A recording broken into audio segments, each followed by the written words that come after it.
A state where the ground beneath your feet is literally dissolving.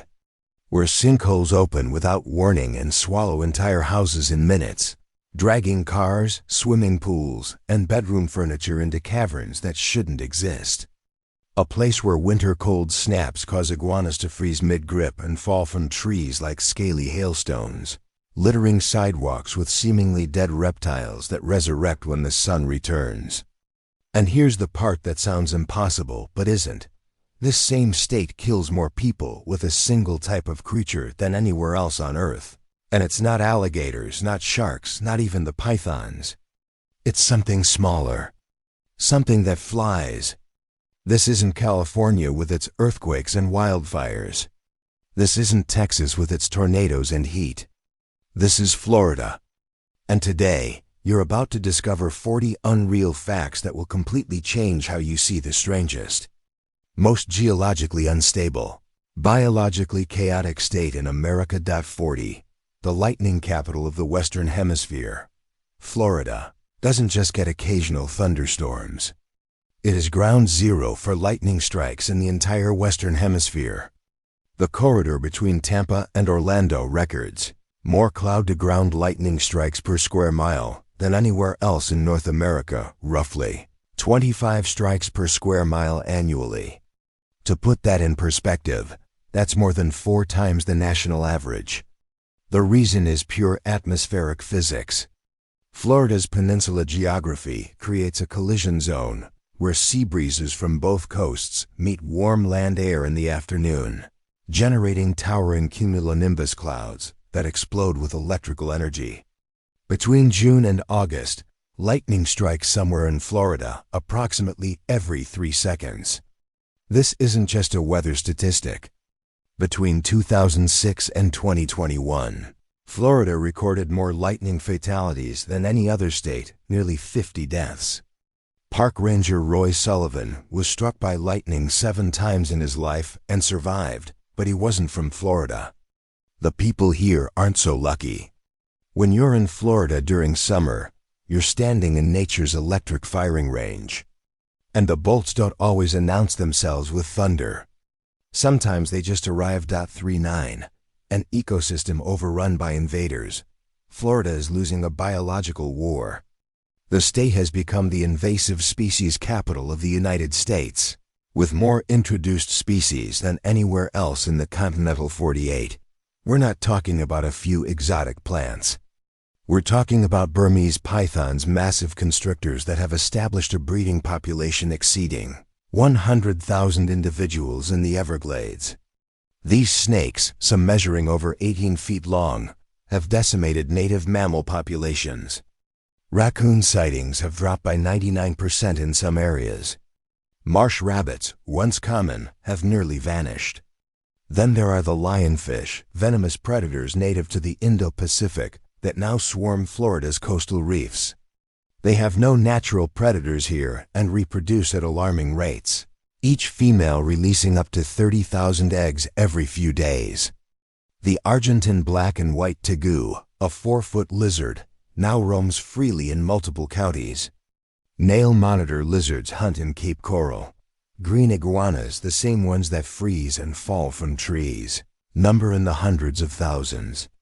Their population exploding because Florida's climate mirrors their native Caribbean and Central American habitats. This isn't just an ecological curiosity. It's an uncontrolled biological experiment happening in real time. And no one knows how it ends. 38, the only place where alligators and crocodiles live together. There's exactly one location on planet Earth where American alligators and American crocodiles coexist naturally in the wild. That location is the southern tip of Florida, specifically the brackish estuaries and mangrove swamps of the Everglades and Florida Bay. Alligators prefer freshwater lakes, rivers, marshes. Crocodiles prefer salt water and can tolerate much higher salinity levels thanks to specialized salt glands. But in the unique mix of fresh and salt water that defines South Florida's coastal wetlands, both species overlap. You can find them basking on the same mudflats, hunting in the same channels. The crocodile population here is far smaller, only about 2,000 individuals compared to well over 1 million alligators statewide. But their presence represents something geographically impossible almost anywhere else. Stand on the edge of certain Everglades waterways, and you might see an alligator's rounded snout beside a crocodile's pointed one. Same family, different evolutionary paths, same improbable habitat. It's a collision of biology that exists because Florida's geography refuses to play by normal rules. 37. Waters that glow in the dark on certain summer nights. If you kayak through specific lagoons along Florida's Space Coast, the water erupts with blue-green light at every paddle stroke. Touch the surface, and bioluminescent sparkles trail your fingertips like liquid stars. This isn't a Disney special effect. It's dinoflagellates, microscopic single-celled organisms that emit light when disturbed, a defense mechanism against predators. The Indian River Lagoon, Mosquito Lagoon, and Banana River are among the best places in the United States to witness this phenomenon, with peak displays occurring between May and October when water temperatures rise and nutrient levels spike. The light is cold, chemical, produced by a reaction called luciferin luciferase. Scientists estimate that a single gallon of water during peak bloom can contain over 75,000 of these organisms. Swim through it, and your body leaves a glowing silhouette. Fish darting below create underwater comets. It feels alien, like the ocean has absorbed starlight and is releasing it back into the night. But bioluminescence in these lagoons is fragile, threatened by pollution, nutrient runoff, and algae blooms that block the light these creatures need to survive. What glows tonight might not glow tomorrow. 36. The only living coral barrier reef in the continental United States, stretched along Florida's southeastern coast. From just south of Miami down through the Florida Keys, lies the Florida Reef Tract, the only living coral barrier reef in the continental United States and the third largest coral barrier reef system in the world. It spans approximately 360 miles. Beneath the surface, elkhorn coral, staghorn coral, and brain coral create underwater architectures that support more than 1,400 species of marine life, from Nassau groupers to Caribbean reef sharks to hawksbill sea turtles. This reef is ancient, built over millennia by colonies of coral polyps secreting calcium carbonate skeletons. But it is dying. Since the 1970s, Florida's coral reefs have lost roughly 90% of their live coral cover due to warming ocean temperatures.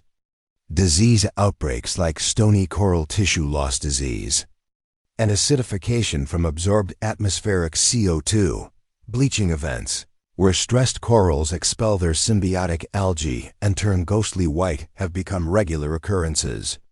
Scientists are racing to harvest and grow coral fragments in nurseries, replanting them on degraded reefs in a desperate attempt to preserve genetic diversity.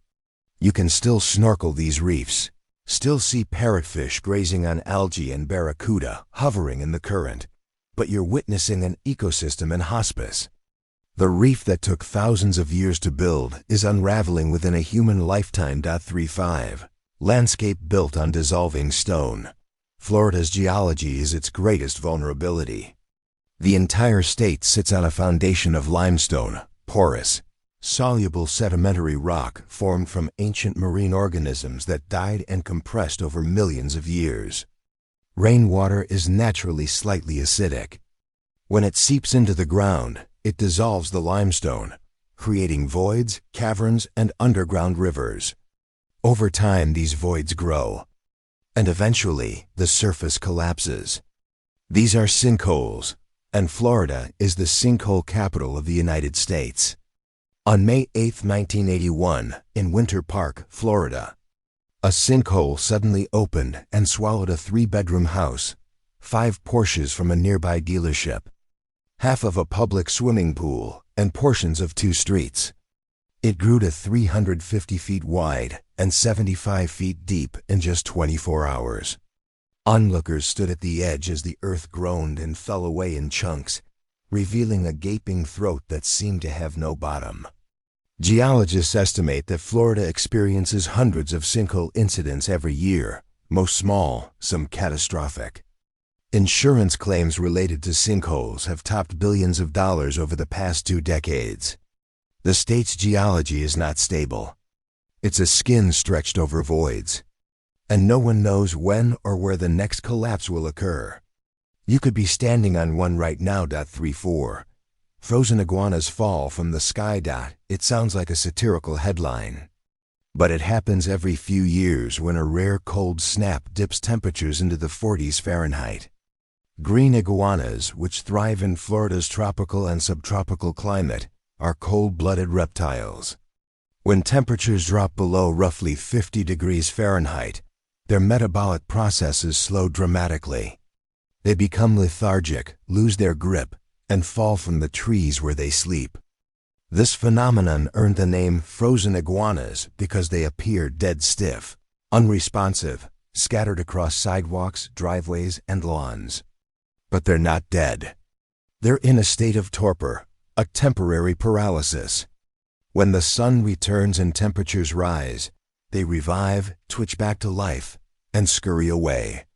Wildlife officials warn residents not to pick them up or bring them inside, because a warming iguana can become defensive and bite. The surreal image of these large, scaly reptiles lying motionless beneath palm trees is pure. Florida, a place where tropical biology collides with occasional temperate weather, creating scenarios that seem ripped from a fever dream. This isn't supposed to happen. But in Florida, the impossible is routine. 33. Manatees seek warmth at power plants. The Florida manatee, a gentle marine mammal that can weigh up to 1,200 pounds, has a fatal flaw. It cannot survive in water temperatures below 68 degrees Fahrenheit for extended periods. When winter cold fronts push Gulf and Atlantic waters below that threshold, manatees face hypothermia and death. Their solution? They migrate to warm water refuges, and increasingly, those refuges are the heated outflows of power plants.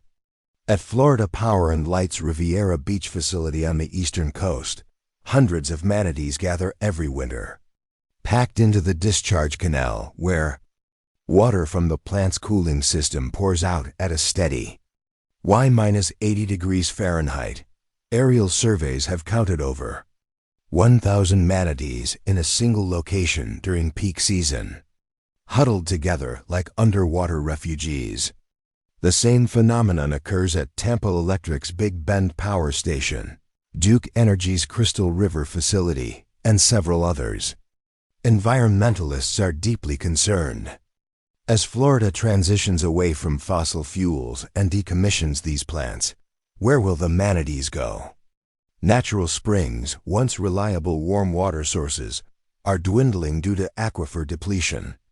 The manatees have become dependent on artificial warmth, and when the power plants shut down, which several are scheduled to do in the coming decades, these animals may have nowhere left to survive the winter. They've adapted to human infrastructure, and now their survival depends on it. 32. The river of grass. The Everglades is not a swamp. That's the first misconception.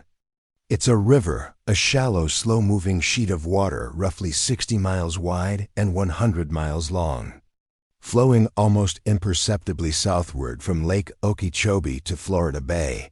Native peoples called it Paheoke, grassy waters. The term river of grass was popularized by Marjorie Stoneman Douglas in her 1947 book Defending This Ecosystem from Development. The average depth of water flowing through the Everglades is only 6 inches. It doesn't rush. It seeps. The sawgrass that dominates the landscape, a serrated, blade-like sedge that can grow over 9 feet tall, is adapted to this waterlogged environment. Indigenous Seminoles and Miccosukee peoples used sawgrass for thatching and weaving, carefully harvesting the young shoots. Walk through a sawgrass marsh and the blades cut skin easily, earning the plant its name. But beneath the grass lies one of the most biodiverse ecosystems in North America. Wading birds, alligators, snakes, fish, tree islands called hammocks where tropical hardwoods grow. The Everglades is not scenically dramatic in the way of mountains or canyons. It's subtle, horizontal, understated. And it's disappearing, drained and diverted for agriculture and development, reduced to half its original size. What remains is a fragment of a river that once defined the entire southern peninsula. 31. The deadliest creature in Florida isn't what you think. Alligators kill an average of 1 person per year in Florida. Sharks, despite the sensational headlines, kill fewer than 1 person annually in the state. Venomous snakes account for perhaps a handful of deaths per decade. The actual deadliest creature in Florida? Mosquitoes. Not because of their bite, but because of what they carry. Florida is home to over 80 species of mosquitoes, and several are vectors for deadly diseases: West Nile virus, Eastern equine encephalitis, dengue fever, and Zika virus. Between 2001 and 2020, Florida reported over 700 human cases of West Nile virus and dozens of deaths. Eastern equine encephalitis, though rarer, has a mortality rate of approximately 30% in humans who develop encephalitic symptoms. The diseases are transmitted when an infected mosquito bites a human, injecting the virus into the bloodstream. Florida's warm, humid climate, combined with abundant standing water from frequent rains and hurricanes, creates ideal breeding conditions. The state spends tens of millions of dollars annually on mosquito control, spraying larvicides, releasing sterile males, monitoring traps. But they keep coming. The high-pitched whine in your ear on a summer night in Florida isn't just annoying. It's statistically the most dangerous sound in the state. That's the reality hiding in plain sight. But this isn't just about nature gone wild. Florida's human story is equally unbelievable. 30. The oldest continuously occupied European settlement in the United States. St. Augustine, Florida, was founded on September 8, 1565, by Spanish Admiral Pedro Menéndez de Aviles.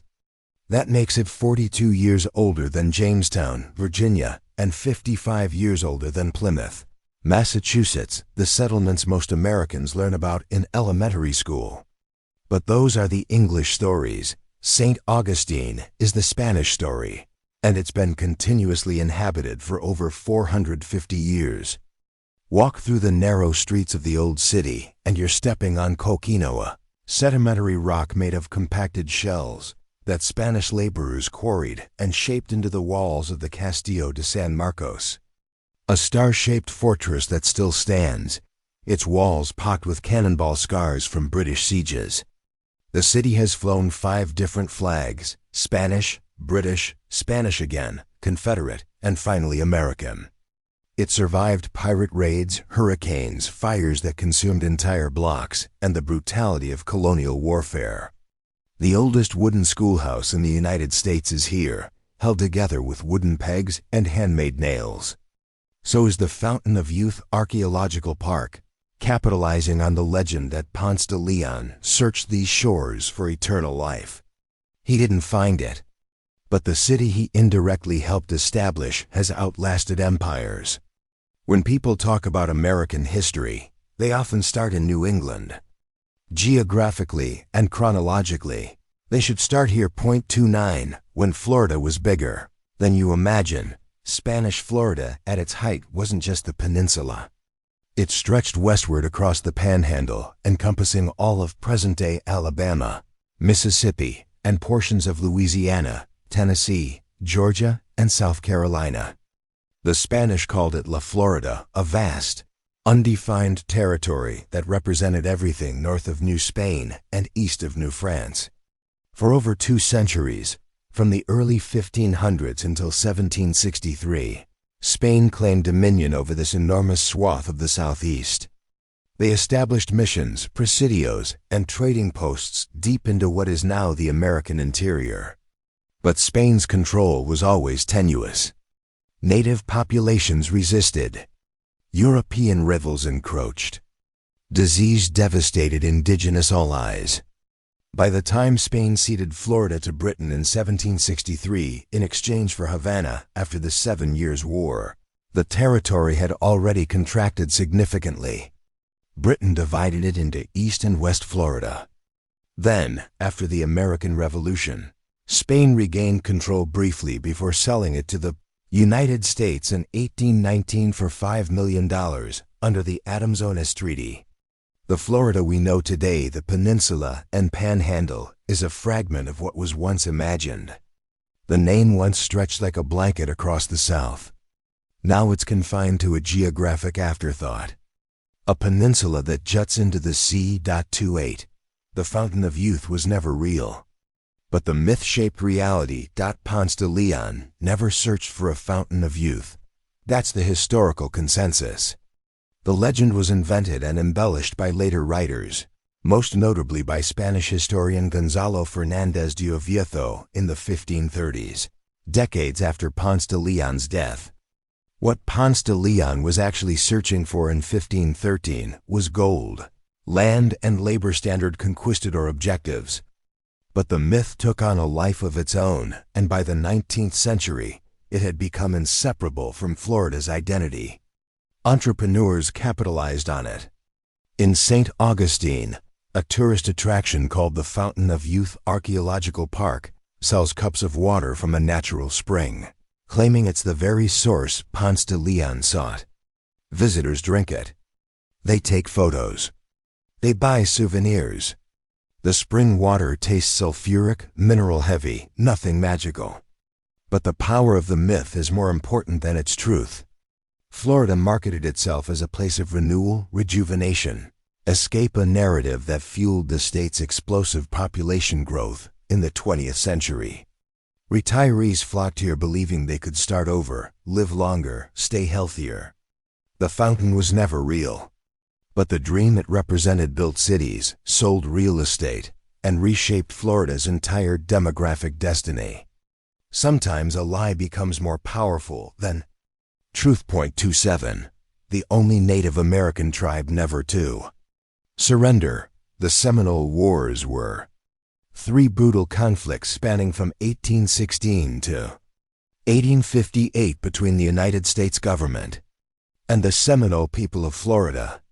The U.S. wanted the Seminoles removed to reservations west of the Mississippi. As part of the Indian Removal Act of 1830, the Seminoles refused.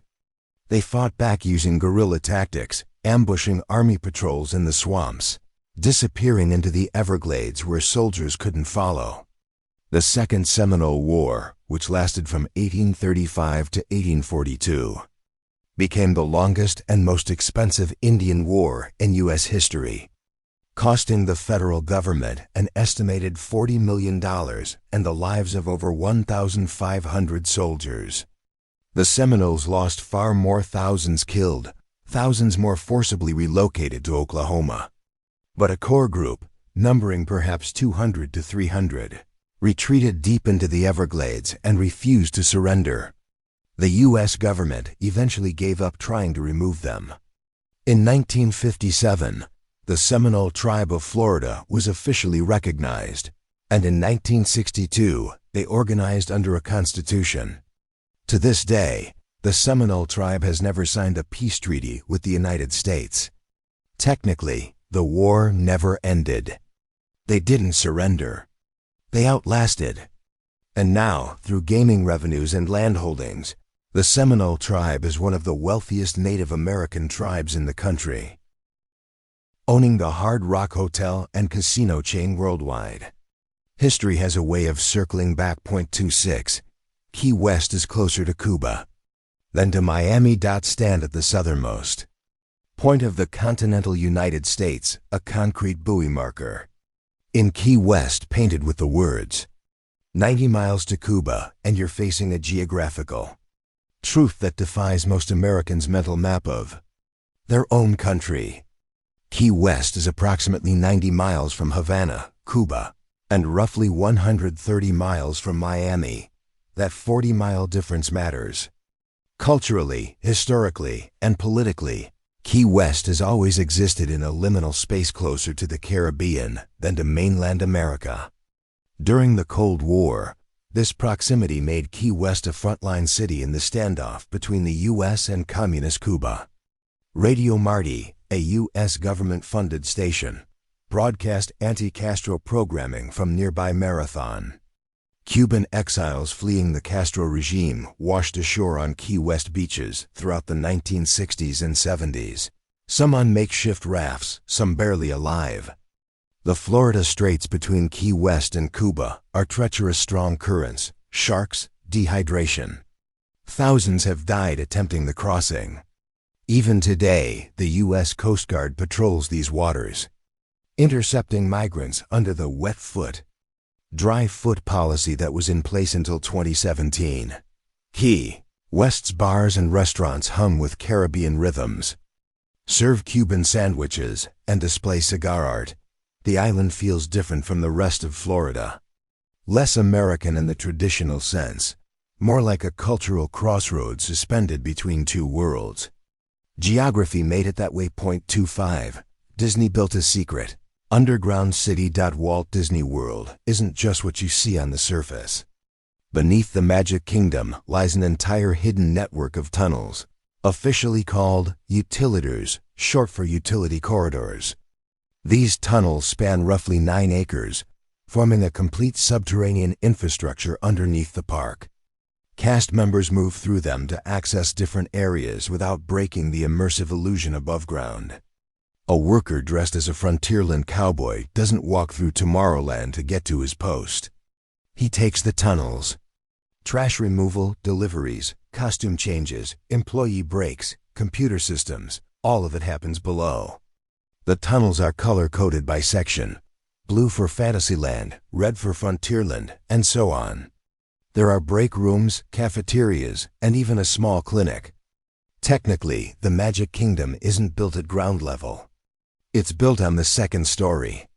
The utilitors are at ground level, and the park sits on top of them. Disney engineered this because the Florida water table is so high that digging down wasn't feasible. So they built up. They used the excavated dirt from the Seven Seas Lagoon to create an elevated platform, then constructed the park on top of it. The effect is seamless. Guests walk through the Magic Kingdom completely unaware that an entire operational city is functioning beneath their feet. It's one of the most ambitious examples of themed entertainment engineering in the world, and most visitors never know it exists. Florida's geography: flat, wet, unstable, forced Disney to innovate in ways that forever changed theme park design. 24. Cape Canaveral's identity crisis. The name Cape Canaveral is deeply tied to space exploration, the place where America launched astronauts to the moon. But for a decade, it wasn't called Cape Canaveral at all. After President John F. Kennedy was assassinated in 1963, President Lyndon B. Johnson issued an executive order renaming Cape Canaveral to Cape Kennedy in his honor. The name stuck officially, but locals hated it. The name Canaveral has Spanish origins, meaning place of reeds or canebrake, and had been in use since the 1500s. Floridians saw the renaming as political posturing imposed from Washington. In 1973, Florida's state government successfully lobbied to restore the original name, and Cape Canaveral became Cape Canaveral again. However, the NASA facility itself remains the Kennedy Space Center, preserving the martyred president's name. This dual naming reflects a deeper tension in Florida's identity, a state that's geographically southern but culturally defined by waves of outsiders. A place where history is constantly being overwritten by new arrivals who bring their own narratives. The Space Coast represents this perfectly. It's both ancient Florida barrier islands, sea turtle nesting grounds, mangroves, and futuristic Florida, where rockets pierce the sky and the horizon glows with engine fire. 23. Hemingway's six-toed cats. At the Ernest Hemingway Home and Museum in Key West, dozens of cats roam freely, lounging on furniture, sleeping in gardens. sprawling across the writer's former desk. These aren't ordinary cats. Many of them have 6 toes, a genetic mutation called polydactyly. The original 6-toed cat, named Snow White, was given to Hemingway by a ship's captain in the 1930s. Sailors considered polydactyl cats good luck. Better Mausers due to their extra digits, giving them enhanced dexterity.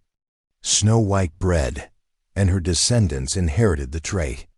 Today, approximately 40 to 50 cats live on the property, and roughly half of them are polydactyl. They're named after famous people: Marilyn Monroe, Charlie Chaplin, Harry Truman. The cats are cared for by museum staff, vaccinated, and protected under a grandfathered exemption to local animal ordinances. Hemingway lived in the Key West house from 1931 to 1939, writing some of his most famous works there: A Farewell to Arms, For Whom the Bell Tolls, The Snows of Kilimanjaro. He eventually left Key West for Cuba, but the cats stayed. Generations later, they're still there. 6-toed and indifferent. Living monuments to a writer who loved islands, solitude, and animals that didn't care about his fame. Tutu, the Coral Castle mystery. In Homestead, Florida, just south of Miami, stands one of the strangest structures in America, Coral Castle. Between 1923 and 1951, a Latvian immigrant named Edward Leedskalnin single-handedly quarried, carved, and assembled over 1,100 tons of coral rock into walls, furniture, sculptures, and a functioning obelisk. He worked alone, mostly at night, and refused to let anyone watch him. Some stones weigh over 30 tons. Leedskalnin stood 5 feet tall and weighed roughly 100 pounds. He had no formal engineering training and used only hand tools. How he moved these massive blocks remains disputed. Leedskalnin claimed he understood the secrets of the pyramids, that he had rediscovered lost methods of levitation and anti-gravity. Engineers who've studied the site suggest he likely used a system of pulleys, levers, and tripods, combined with extraordinary patience and physics knowledge. The coral itself is oolitic limestone, relatively soft when freshly quarried, but hardening when exposed to air, which made carving easier but transport more difficult.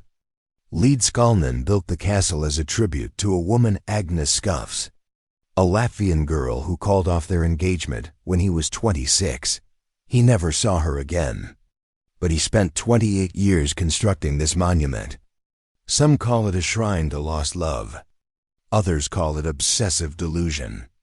Either way, it stands a labyrinth of coral weighing more than the Statue of Liberty's copper skin, assembled by one man who took his techniques to the grave. 21. Why there's a Salvador Dali Museum in St. Petersburg. Of all the places in the world to house the largest collection of Salvador Dali's works outside of Spain, you wouldn't expect a mid-sized Florida city on the Gulf Coast. But that's exactly where it is. The Salvador Dali Museum in St. Petersburg, Florida, holds over 2,400 works by the surrealist master paintings, drawings, sculptures, photographs. The reason is both random and deeply personal. A. Reynolds Morse and Eleanor Morse, a couple from Ohio, became obsessed with Dali's work in the 1940s. They met Dali personally, became friends, and spent decades amassing the world's most comprehensive, private collection of his art. When they wanted to establish a permanent museum, they approached galleries in California and Ohio. None were interested. Then St. Petersburg, eager to establish itself as a cultural destination, offered them a building near the waterfront. The Morses agreed. The museum opened in 1982. In 2011, it moved to a stunning new building designed by architect Jan Weymouth, featuring a massive glass structure called the Enigma that appears to bulge outward like a Dali painting come to life. Inside, you can see the hallucinogenic Toreador, The Discovery of America by Christopher Columbus, and countless other works that bend reality into dreamscapes. Florida, with its own surreal geography and culture, turned out to be the perfect home for an artist who painted melting clocks and flaming giraffes. The human fingerprint on Florida gets even stranger when you look at what people built, what they attempted, and what they abandoned. 20. No state income tax, but you pay in other ways. Florida is one of only 7 states in the U.S. with no state income tax. That fact alone drives population migration from high-tax states like New York, California, and Illinois. Retirees, remote workers, and wealthy individuals relocate to Florida to keep more of their earnings. But the state still needs revenue to function, and it gets that money through other channels. Florida has a 6% sales tax, one of the highest in the nation when combined with local surtaxes that can push it above 7.5% in some counties. Property taxes are higher than the national average in many areas, especially in booming metros like Miami, Tampa, and Orlando. The state also relies heavily on tourism taxes, hotel occupancy taxes, rental car surcharges, theme park admission fees. Essentially, visitors subsidize residents. The economic model works as long as people keep coming. Over 137 million tourists visited Florida in 2022, spending more than $112 billion. That's more than the entire GDP of many small countries. The no-income tax promise is real, and it attracts capital and people. But it creates a system where local governments are underfunded, infrastructure strains under population growth, and the state becomes financially dependent on an industry vulnerable to pandemics, hurricanes, and economic downturns. The tax structure isn't a gift. It's a trade-off. And not everyone benefits equally. 19. More golf courses than anywhere else on Earth. Florida has over 1,250 golf courses, more than any other state in the U.S., and more than most countries. That's one golf course for roughly every 17,000 residents. The climate makes year-round play possible, and the flat terrain makes course construction relatively cheap compared to mountainous or rocky regions. But those courses consume enormous amounts of water. A typical 18-hole golf course in Florida uses between 100,000 and 300,000 gallons of water per day during peak growing season, depending on grass type, irrigation systems, and weather. Multiply that by 1,250 courses, and you're looking at hundreds of millions of gallons daily. Much of that water is drawn from Florida's already stressed aquifer systems. The Floridan aquifer, one of the most productive in the world, supplies drinking water to millions of people across the state. But overuse is causing water tables to drop, sinkholes to form, and saltwater intrusion along the coasts as freshwater pressure decreases. Golf courses also require heavy fertilizer and pesticide applications, which leach into groundwater and run off into lakes, rivers, and estuaries, fueling toxic algae blooms. The courses are beautiful emerald fairways, manicured greens, palm trees swaying in the breeze. They're also an ecological liability, a luxury built on borrowed water in a state where water is becoming the defining resource crisis of the 21st century. 18. The collapse of Florida's orange juice empire. For decades, Florida was synonymous with orange juice. The phrase Florida orange juice was a brand unto itself, marketed globally, poured at breakfast tables across America. At its peak in the late 1990s, Florida produced over 240 million boxes of oranges annually, each box weighing 90 pounds, supplying the majority of the nation's orange juice. Then the industry collapsed. Citrus greening disease, scientifically known as Wang Longbing or HLB, arrived in Florida in 2005. It's a bacterial disease spread by the Asian citrus psyllid, a tiny insect that feeds on citrus trees. Once infected, a tree produces misshapen, bitter fruit and eventually dies. There is no cure. By 2022, Florida's orange production had plummeted to roughly 40 million boxes, an 83% decline from peak levels. Groves that once stretched across central Florida now sit abandoned, the trees skeletal and brown. Brazil seized the opportunity, ramping up production, and now dominates the global orange juice market. Florida farmers have tried everything: pesticides, tree removal, resistant rootstocks, but the disease spreads faster than solutions can be implemented. The economic impact has been devastating. Entire communities built around citrus farming have hollowed out. Processing plants have closed. The Sunshine State branding, which leaned heavily on oranges, now feels like nostalgia. You can still buy Florida orange juice, but there's a high probability the oranges came from Brazil. The empire crumbled in less than 2 decades. 17. Cruise capital of the world. More cruise passengers embark from Florida than from any other place on Earth.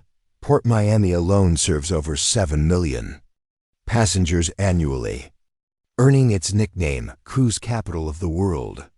Port Canaveral, Port Everglades, and Fort Lauderdale, and Tampa's port combined to push Florida's total cruise passenger traffic to over 15 million per year. The geography is ideal. Florida juts into the Caribbean, shortening travel times to popular destinations like the Bahamas, Jamaica, and Mexico's Yucatan Peninsula. Cruise lines save on fuel and can offer shorter, cheaper itineraries. The economic impact is massive. The cruise industry contributes over $9 billion annually to Florida's economy and supports more than 150,000 jobs. But the environmental cost is less advertised. Cruise ships are floating cities, and they generate enormous waste: sewage, gray water, food waste, and air pollution. A single large cruise ship can produce over 200,000 gallons of sewage per week. While regulations require waste to be treated or disposed of at sea beyond certain distances, enforcement is inconsistent. Ships also emit sulfur oxides, nitrogen oxides, and particulate matter, contributing to air pollution in port cities. Miami's air quality suffers when multiple ships are docked. Then there's the dredging. Ports constantly deepen channels to accommodate ever larger ships, disrupting marine habitats. Florida markets itself as a tropical paradise while hosting an industry that quietly degrades that very environment. The cruise ships keep coming. The passengers keep boarding. And the waters keep getting murkier. 16. A state redefining old age. Florida's median age is 42.7 years. The second highest in the United States after Maine. Over 21% of Florida's population is aged 65 or older, compared to the national average of around 17%. Every day, roughly 900 people move to Florida, and a significant percentage are retirees. The reasons are well known: no state income tax, warm climate, extensive healthcare infrastructure, and a social environment built around retirement communities. But this demographic concentration creates unique challenges. Florida's healthcare system is strained by an aging population with higher rates of chronic illness: heart disease, diabetes, dementia. The state has one of the highest demands for long-term care facilities and home health aides. There's also a growing issue with elder financial exploitation and scams targeting seniors. Yet Florida has become a laboratory for aging in America. Entire industries cater to this demographic: senior-focused real estate, medical tourism, geriatric care innovations, and assisted living facilities that resemble luxury resorts. The cultural impact is visible everywhere: early bird dinner specials, golf cart communities, slower traffic, pharmacies on every corner. Some younger Floridians joke bitterly about the state's politics being dictated by a demographic that won't live to see the long-term consequences of policy decisions. That's harsh, but it reflects a tension. Florida is building a future while being governed largely by people in the final chapters of their own. 15. The Villages. America's fastest-growing metro. The Villages, a sprawling retirement community northwest of Orlando, is the fastest-growing metropolitan area in the United States. In 2010, its population was around 93,000. By 2020, it had swelled to over 130,000. Current estimates push it past 150,000 and climbing. This isn't a city in the traditional sense. It's a planned community covering over 32 square miles, designed exclusively for people aged 55 and older. Residents live in age-restricted neighborhoods. Drive golf carts as primary transportation. There are over 100,000 golf carts registered in the villages and socialize in town squares, modeled after idealized small-town America, complete with nightly live entertainment and chain restaurants. The demographics are stark. Over 98% white, politically conservative, economically comfortable.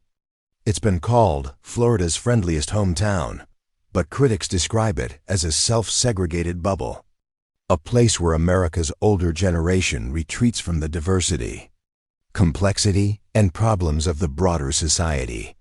The Villages has its own newspaper, radio station, recreation centers, and miles of golf courses. Crime is low. Lawns are manicured. Rules are enforced by homeowners associations with iron fists. And beneath the surface, there's a thriving social scene that occasionally makes national news. High rates of sexually transmitted infections among residents, competitive recreational sports leagues, and a reputation for being politically active in ways that swing Florida elections. The Villages is a microcosm of a certain American dream: safe, comfortable, controlled. It's also a preview of what happens when a society spatially and culturally segregates itself. By age 14, Hurricane Andrew rewrote building codes on August 24, 1992. Hurricane Andrew made landfall just south of Miami as a Category 5 storm with sustained winds of 165 miles per hour. It shredded entire neighborhoods. Over 63,000 homes were destroyed. Another 100,000 damaged. The storm killed 65 people and caused over $27 billion in damage, making it at the time the costliest natural disaster in U.S. history. But the destruction revealed something worse than the storm itself: systemic failures in building standards. Investigators discovered that many structures had been built with substandard materials, improper construction techniques, and lax code enforcement. Roofs weren't properly attached to walls. Windows weren't rated for hurricane-force winds. Contractors had cut corners, and inspectors had looked the other way. In response, Florida overhauled its building codes, implementing some of the strictest in the nation. Post-Andrew codes require enhanced roof-to-wall connections using metal straps, impact-resistant windows and doors, and more rigorous inspections. Homes built after 1994 in South Florida are significantly more resilient. When Hurricane Irma struck in 2017 as a Category 4, damage was severe but not catastrophic in the same way. The newer homes held. The lesson was brutal but clear. Nature will test structures, and if you don't build to withstand the worst will destroy you. Florida is hurricane country. Andrew forced the state to stop pretending otherwise. 13. The largest environmental restoration project in history. The Comprehensive Everglades Restoration Plan, or CERP, is the most ambitious environmental restoration project ever attempted. Authorized by Congress in 2000, the plan aims to restore the natural flow of water through the Everglades ecosystem, reversing a century of drainage, dicking, and diversion that turned the river of grass into a managed plumbing system. The project's cost is estimated at $23.2 billion over several decades. Its goals are staggering: remove barriers, re-engineer canals, acquire land, store and redirect freshwater, restore wetlands, and revive habitats for endangered species like the Florida panther, wood stork, and snail kite. The Everglades once covered nearly 11,000 square miles. Aggressive development for agriculture and urban expansion drained half of it. The remaining ecosystem is fragile. choked by nutrient pollution from sugarcane fields and cattle ranches that fuel toxic algae blooms. Restoration involves rethinking water management for the entire southern peninsula, a Herculean task when millions of people depend on that same water for drinking, irrigation, and flood control. Progress has been slow, hindered by political battles, funding delays, and engineering challenges. But pieces are moving forward. The Kissimmee River has been partially restored to its natural meandering course. Water storage reservoirs are being constructed, and land acquisition continues.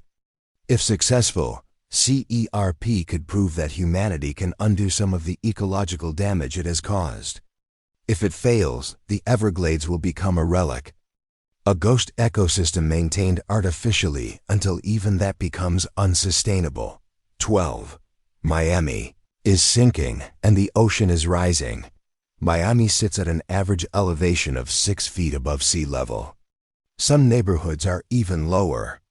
And the ocean is rising at an accelerating rate due to thermal expansion and melting ice sheets. Current projections suggest that by 2100, sea levels along Florida's coast could rise between 3 and 6 feet, depending on global emissions trajectories. That puts a significant portion of Miami, including Miami Beach, parts of downtown, and low-lying residential areas, underwater, permanently. But the problem isn't just rising water. Miami is built on porous limestone. Seawater doesn't just approach from the shoreline. It seeps up through the ground. Traditional flood defenses like seawalls don't work because water infiltrates from below. During king tides, exceptionally high tides that occur naturally several times a year, streets in Miami Beach flood even on sunny days. Residents wade through ankle-deep saltwater to get to their cars. The city has invested hundreds of millions of dollars in pumps, raised roads, and upgraded stormwater systems. But these are temporary measures. The geological reality is unforgiving. Miami-Dade County has over 2.7 million residents and represents a massive portion of Florida's economy. Relocating that population and infrastructure is unthinkable in the near term, but it may become unavoidable in the long term. Property values in flood-prone areas are already beginning to reflect this reality. Insurance companies are pulling out. Miami is experiencing what climate scientists call slow-motion disaster, not a single catastrophic event, but a gradual, relentless transformation that will reshape the city and force decisions. No one wants to make .11, the Space Coast's rebirth, for decades after the Apollo program ended. Florida's Space Coast stagnated. NASA's budget shrank. The Space Shuttle program flew intermittently, but lacked the drama and national urgency of the moon landings. Towns like Titusville, Cocoa Beach, and Cape Canaveral saw economic decline, high unemployment, and population loss. Then SpaceX arrived. In 2002, Elon Musk founded SpaceX with the goal of reducing space transportation costs and enabling Mars colonization.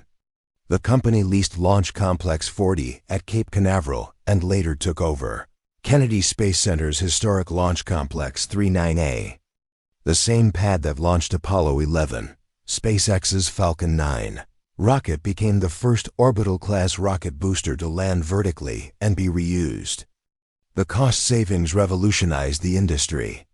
By 2023, SpaceX was launching more rockets annually than entire countries. Blue Origin, founded by Jeff Bezos, also established operations at Cape Canaveral. United Launch Alliance continues flying missions. The Space Coast is now the busiest spaceport in the world. Launches happen almost weekly. The local economy has rebounded.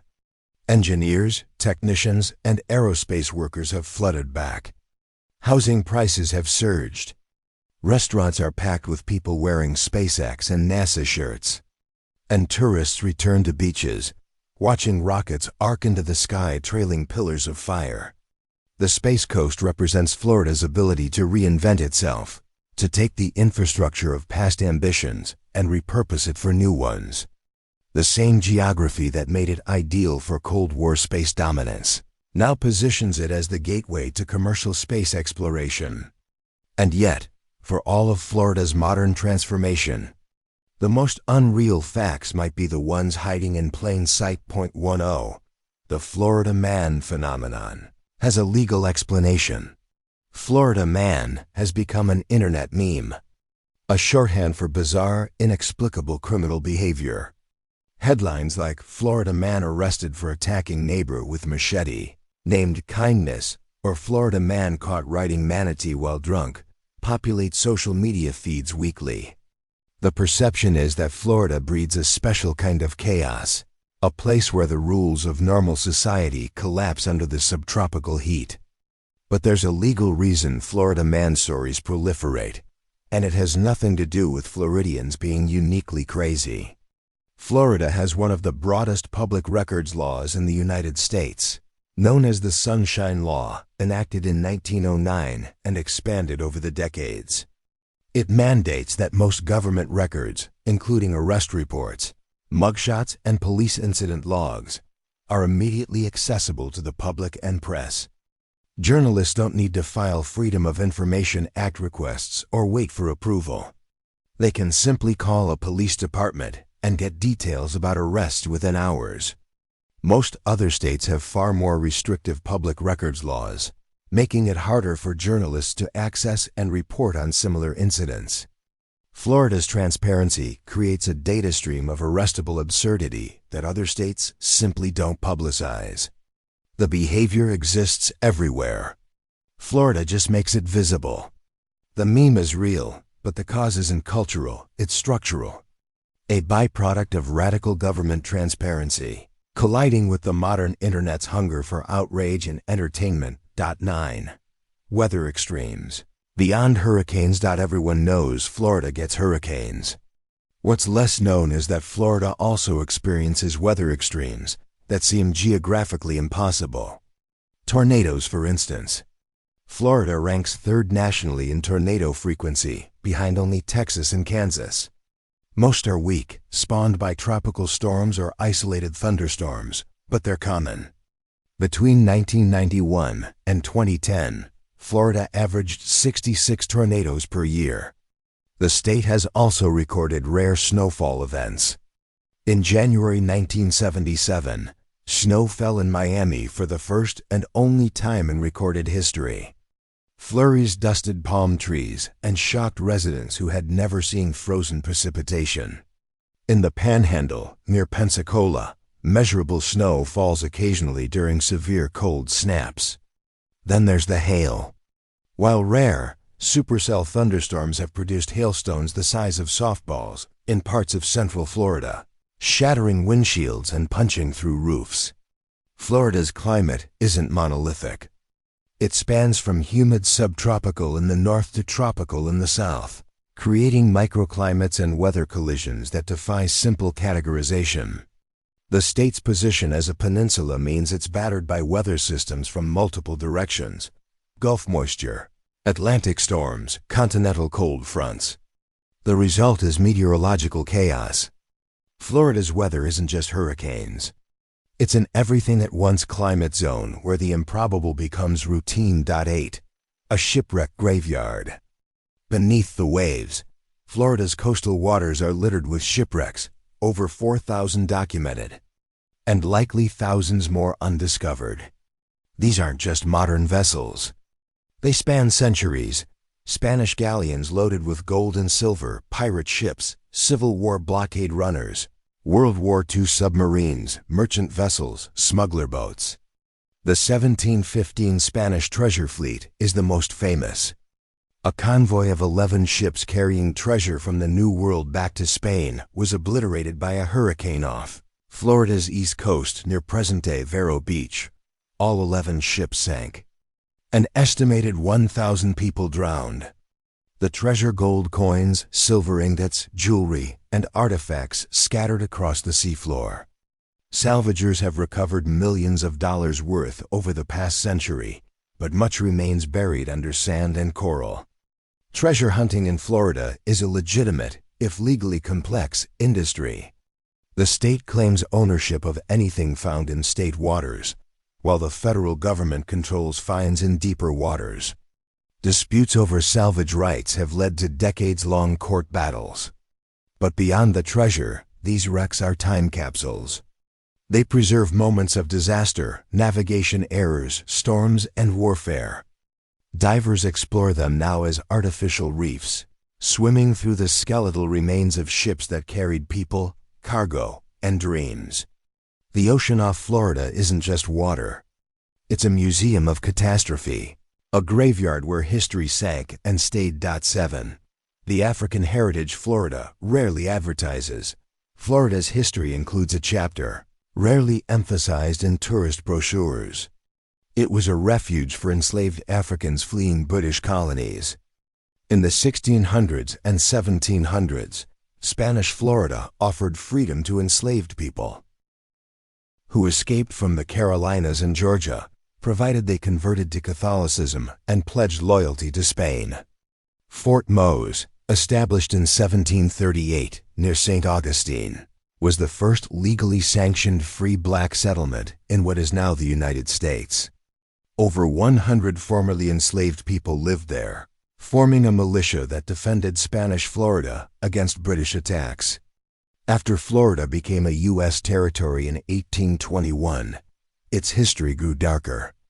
The Seminole Wars involved not just Native Americans, but also Black, Seminoles formerly enslaved people, and their descendants who had integrated into Seminole communities. The U.S. government sought to re-enslave them during forced removals to Oklahoma. Many resisted. Some fled to the Bahamas or deeper into the Everglades.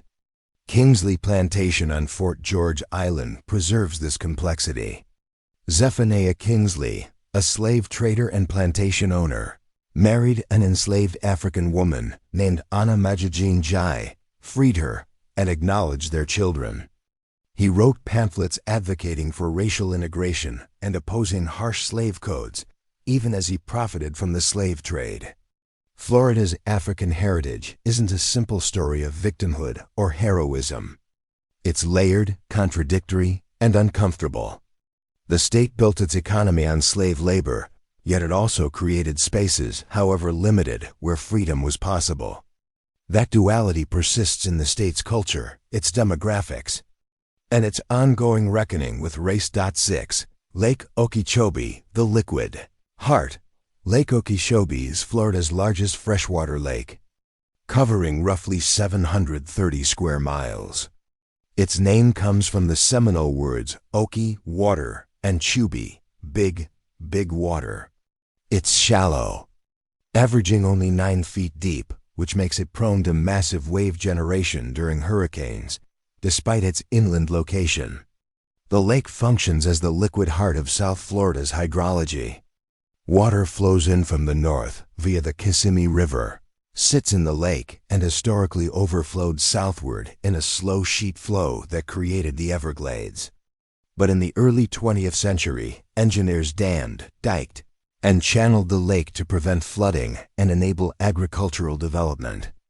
The Herbert Hoover Dike, a 143-mile earthen levee, encircles the lake, containing it artificially. This engineering solved one problem, flooding, and created several others. Water releases from the lake now flow east and west through canals into coastal estuaries, carrying nutrient pollution from agricultural runoff. Algae blooms explode in the Indian River Lagoon and the Caloosahatchee River, killing fish, seagrass, and tourism. The blooms are toxic, caused by excess nitrogen and phosphorus from fertilizers applied to sugarcane and vegetable farms south of the lake. The lake itself suffers from eutrophication, its waters turning green with cyanobacteria. Meanwhile, the Everglades to the south, starved of the natural water flow it once received, dries and shrinks. Lake Okeechobee is trapped, too polluted to safely release, too contained to function naturally, too critical to abandon. It's a 730-square-mile symbol of Florida's water crisis, over-engineered, under-restored, and politically contested. 5. Florida is geologically young, and that explains everything. Here's the fact that recontextualizes everything you've learned so far. Florida is one of the youngest landmasses in North America.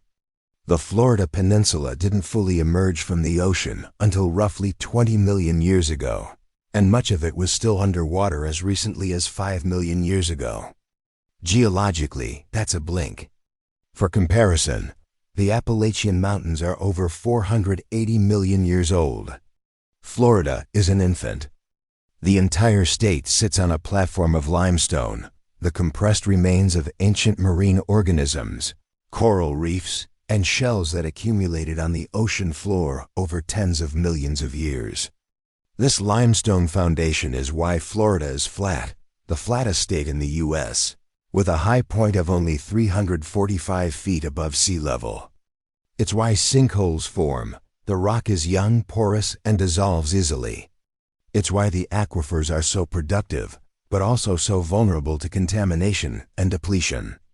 It's why there are no mountains, no ancient rock formations, no geological drama. Florida is sediment piled on sediment, shaped by rising and falling sea levels, not tectonic forces.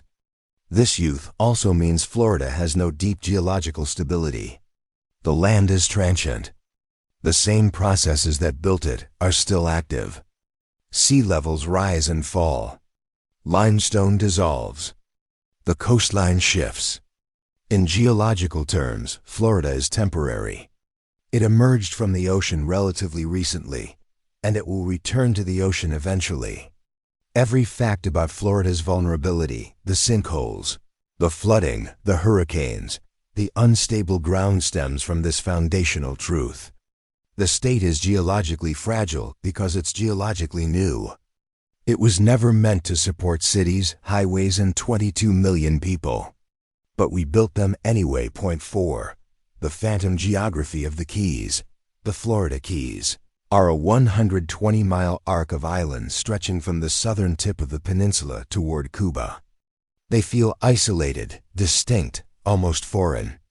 And geologically, they're unlike anywhere else in Florida. The Upper Keys from Key Largo to Lower Matacamar, made of ancient fossilized coral reef, the same reef system that once thrived when sea levels were higher. The Lower Keys from Big Pine Key to Key West are composed of oolitic limestone, formed from calcium carbonate particles rolled into tiny spheres by wave action in shallow seas. These islands are remnants, fragments of a drowned landscape. The spaces between the keys were once dry land. Now they're open water, navigable only by boat or the overseas highway. A marvel of engineering completed in 1938 that leaps from island to island on 42 bridges. The longest spanning 7 miles across open ocean. The Keys have been battered repeatedly by hurricanes. The 1935 Labor Day hurricane, a Category 5 storm, killed over 400 people, many of them World War I veterans working on highway construction. The storm surge was so powerful, it swept entire train cars off the tracks. Key West, at the end of the chain, has a haunting quality, beautiful but fragile, a place where the land barely holds on. With sea level rise accelerating, many of these islands will shrink or vanish entirely within this century. The Keys are phantom geography, islands that exist on borrowed time, held together by human engineering and eroding with every storm. 3. Miami's linguistic inversion. Miami is the only major American city where English is not the majority language.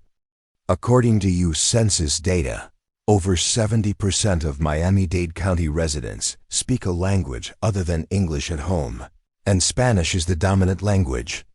Walk through neighborhoods like Little Havana, Hialeah, or Westchester, and you'll hear Spanish in restaurants, shops, schools, and government offices. Street signs are bilingual. Radio stations broadcast in Spanish. Political campaigns are conducted in Spanish. This isn't a recent phenomenon tied to illegal immigration, as some assume. It's the result of decades of legal migration from Cuba, Venezuela, Colombia, Nicaragua, and other Latin American countries. The first major wave came after Fidel Castro took power in 1959. When tens of thousands of Cuban exiles fled to Miami, later waves followed. The Mariel boat lift in 1980. The Venezuelan exodus in the 2010s. These weren't temporary refugees. They built businesses, ran for office, and established cultural institutions. Miami became a bilingual city, not by accident, but by demographic transformation. For many Anglo residents, this has been disorienting. They feel like foreigners in their own country. Linguistic and cultural tensions simmer. But Miami's inversion is also what makes it economically powerful. It functions as the de facto capital of Latin America, a city where business deals are brokered in Spanish, where banks manage fortunes from across the hemisphere, where cultural influence flows both north and south. Miami isn't becoming bilingual. It already is. And that reality fundamentally challenges the assumption that American cities must be English-speaking to be American too. Panthers in the suburbs. The Florida panther, a subspecies of cougar, is one of the most endangered mammals in the United States. In the 1970s, fewer than 20 individuals remained. Conservation efforts have brought the population back to around 200 adults, but they need vast territories. A single male panther's range can exceed 200 square miles. The problem is that Florida's wilderness is shrinking, carved up by highways, housing developments, and agriculture. Panthers now prowl the edges of suburbs. Trail cameras capture them crossing golf courses in the middle of the night. They've been spotted in backyards in Naples, Fort Myers, and even on the outskirts of Miami. Vehicle strikes are the leading cause of panther deaths. Over 25 panthers are killed by cars annually. Wildlife corridors and underpasses have been constructed beneath major highways to reduce collisions. And they work, but they can't eliminate the problem. The Florida panther's survival depends on preserving large, connected tracts of habitat. But the state's human population continues to grow by roughly 900 people per day. Every new subdivision fragments the landscape further. The panther's story is Florida in miniature, a wild, ancient creature forced to adapt to a human-dominated environment, clinging to survival on the margins. If the panther goes extinct, it won't be because of poaching or disease. It'll be because there's simply no room left. The wilderness and the suburbs are colliding, and the wilderness is losing. One. This is the fact that sits beneath all the others, quiet and undeniable. Florida is not just vulnerable to sea level rise. It is geologically unstable in ways that make long-term habitability uncertain. The limestone bedrock is dissolving. The aquifers are being depleted faster than they recharge, causing subsidence. The land itself is sinking. Combine that with rising seas, and you have a formula for disaster. By 2100, much of coastal South Florida, including significant portions of Miami, Fort Lauderdale, West Palm Beach, and the Keys could be underwater. Not occasionally flooded. Underwater. Permanently. This isn't speculation. It's what the science projects, the NOAA, and NASA models are clear. Even conservative estimates suggest 3 feet of sea level rise by 2100. Enough to inundate low-lying areas and render much of the infrastructure unusable. More aggressive models, accounting for accelerated ice sheet melt in Greenland and Antarctica, suggest 6 feet or more. That puts Miami's downtown core underwater. That swallows airports, highways, hospitals. Property values in flood zones are already falling. Insurance companies are refusing coverage or charging premiums so high they're unaffordable. The federal government's National Flood Insurance Program is billions of dollars in debt, subsidizing people who build in places that shouldn't be inhabited. And yet, people keep moving to Florida. Developers keep building. Politicians keep approving projects in flood-prone areas, because the tax revenue and campaign donations are too lucrative to refuse. Florida is disappearing. Not metaphorically. Not eventually. It's happening now slowly enough that it doesn't feel like an emergency. fast enough that it's irreversible. The state that rose from the ocean is returning to it. The sinkholes, the hurricanes, the invasive species. The linguistic inversion, the theme parks, the retirement communities, the rockets launching into space, all of it sits on a geological foundation that was never permanent. Florida is temporary. It always has been. And everyone living there is making a bet on borrowed time. This completely changes how you see Florida. Not as America's theme park or retirement home, but as a place where geology, biology, and humanity collide in ways found nowhere else on Earth. A peninsula balanced between beauty and disaster. Ancient coral reefs and newborn land. Wild panthers and engineered cities. A linguistic crossroads where English is no longer dominant. An ecosystem invaded by species from across the globe. A state built on dissolving stone, sinking aquifers, and rising seas. Florida is the strangest state in America, not because of Florida Man headlines, but because its very existence defies logic. It is spectacular and fragile, welcoming and hostile, a place that attracts millions while slowly vanishing beneath their feet. That's the real Florida. Not the postcards. Not the tourism slogans. The unreal truth hiding in plain sight. And now you know. If this changed how you see Florida, let me know in the comments. And if you want to explore more places hiding unreal truths in plain sight, there's more to discover here.